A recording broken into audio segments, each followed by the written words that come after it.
Sûr. Alors Marion Maréchal Le Pen a déclaré il y a quelques jours « Nous avons gagné la bataille des idées ». Je pense qu'elle a raison, mais hélas, malheureusement.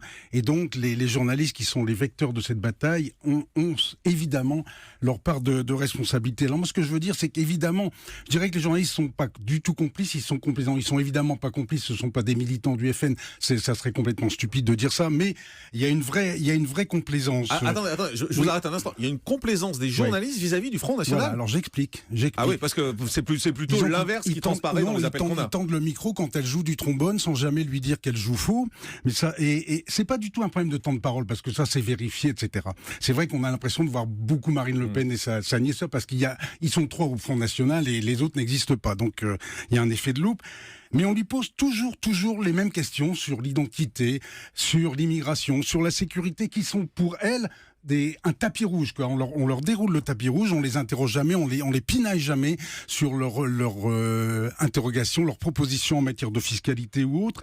Et surtout, ils sont pratiquement jamais contredits. Moi, j'ai retenu, c'est un épiphénomène, mais ça dit beaucoup de choses. On a fait tout un buzz, ça nous a occupé 2 jours, quand Patrick Cohen a osé contredire Marine Le Pen, et qu'elle est partie furieuse du studio. Ça nous a occupé 2 jours parce que c'est rarissime qu'on mette tous ces gens, je dirais un peu vulgairement, le nez dans leur pipi. On fait pas assez avec les hommes politiques. Mais est-ce qu'il aurait fait la même chose avec Nicolas Sarkozy ou avec Manuel Valls? Vous m'avez coupé, Pardon. C'est ce que j'allais dire. On le fait pas assez souvent. Mais c'est dans notre culture journalistique. Il faudra bien que ça vienne un jour, qu'on arrête d'ouvrir le micro aux hommes politiques et de leur laisser dire n'importe quoi. Franck Tapiro, est-ce que la presse est complaisante avec le Front National? Alors excusez-moi, mais je trouve pas du tout. Je vais vous expliquer pourquoi. Si la presse aujourd'hui, on pense qu'elle est complaisante, on pense qu'elle en fait des tonnes, mais la presse n'est que le reflet de ce qui se passe réellement dans notre société. À ce que je sache, on n'est pas en train d'inventer quelque chose. Le score de dimanche soir, c'est pas de la science-fiction, c'est la réalité.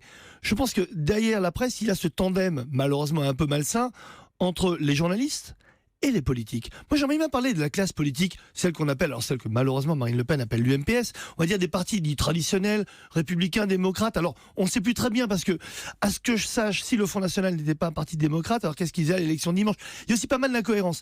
Mettons tous les partis au même niveau. Si aujourd'hui on en fait des tonnes sur le Front National, c'est peut-être aussi parce que les autres partis ne font plus rien, ne sont plus audibles. Et j'en parle à la radio encore plus agréablement. Ils ne sont plus audibles. Et à un moment, vous savez, la politique, c'est comme la nature. Ça a horreur du vide. Et si les journalistes vont un peu plus regarder ce qui se passe au Front National, c'est pas seulement parce que le Front National surcommunique et surparle, c'est parce que tous les politiques ne parlent que d'une chose: Marine Le Pen et le Front National. On n'entend qu'une seule chose. Oui, je veux faire obstacle, faire barrage, combattre le Front National. Mais comment? Alors ça, on n'entend rien. On n'entend pas une idée, pas une vision. Et que ce soit au centre, à droite ou à gauche, tout le monde dans le même sac.